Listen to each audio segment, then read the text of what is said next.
Hi everybody, today is the 29th of June and it's Friday.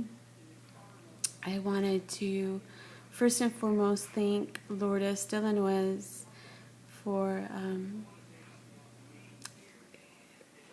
doing something that left us speechless. Thank you for doing something so kind and thinking of us and setting up that donation website. Next, thank you, everyone who has donated to our page and the effort to help us out, whether it's been $5 or $100. Every donation counts. It's going towards everything from food to bills, and thank you. So just overwhelmed with emotion over that. How many people have come out of the woodwork to help us out. Thank you so much.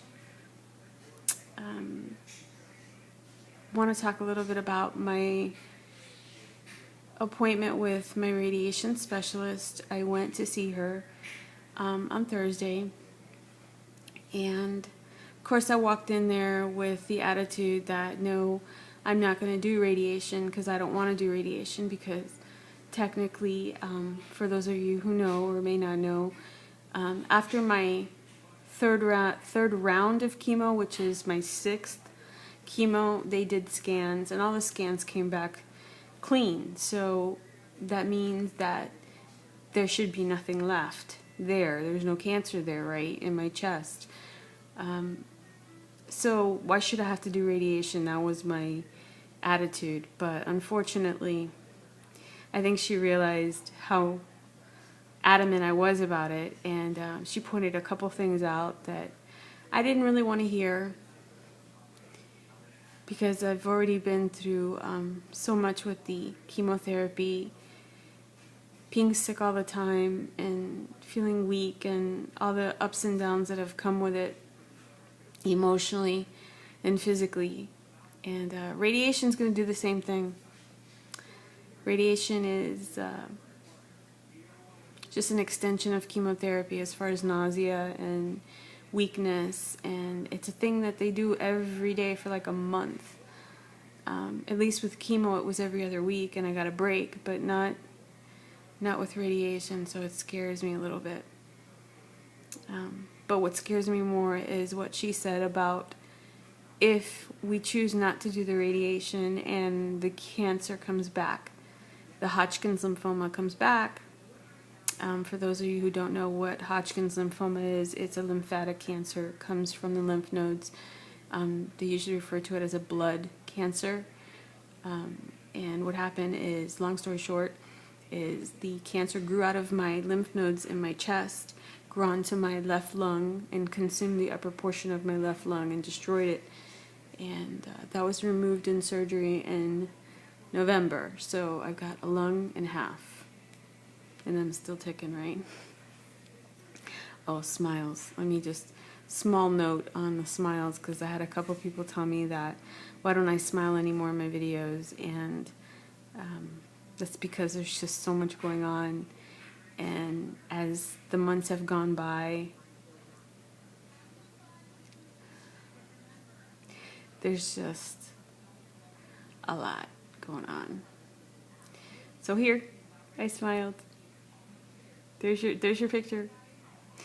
So I'm smiling for you guys, those of you who asked me to smile. Alright, going back to radiation. So the long and the short, will I have to do radiation? I won't know until all my chemotherapy is done, which I've got 2 more chemotherapies to go. The next one is on Wednesday, and I'll do my follow-up video after that. I've been feeling pretty good last few days. And I know that once I do chemo on Wednesday, I'm going to be miserable again, but it is what it is. My birthday's coming up, July 8th, my birthday. And originally, before I got sick and had pneumonia and landed myself in the hospital, I would have been done with chemo that week, and that would have been my goal, to have like a big blowout. Of course, after I started feeling better, I would have had a big party, right? At least a celebration. And now that celebration is going to be postponed. My last chemo is probably the week before Alex's birthday, which is Alex is on the 27th. So that week of the 27th, I'll probably be doing all sorts of scans and putting my fate in the doctors once again for an answer on radiation. So it's been really hot in Texas, and I don't know if you know how hard it is to breathe with a lung and a half in heat. It's hard, very debilitating. People don't realize it. I was going from the grocery store to my car the other day, and it was so hard to just get air that I could breathe, because there's no air. Like it's like scorching. It goes into your lungs. It's pretty bad. I try not to go out between 12 and 3 because it's just unbearable here in Texas. So don't complain about that Florida weather, okay, people, because Texas is hot. So anyways, thank you for following my videos. Please don't forget to like my videos, because that always helps to have 100% likes. And if you want to share my video, please do. Share my story. That's why I'm doing this, so that I can help others out there. And on a side note, you see my little curly locks that won't quit, sort of like me. I have that fights on attitude, well, so does these little leftover curly locks of mine. I don't have much up here, but the ones that I do have that extend down, they keep growing. I'm amazed. It's like, it was like up to here, and like it's growing. I don't know, call it a chemo miracle. Most people buy my chemotherapy, most people are bald. Their hair just comes out in patches and they decide to shave it off. And I guess I consider myself one of the fortunate ones. So even though it's thin, I still have some. So thank you everybody for following.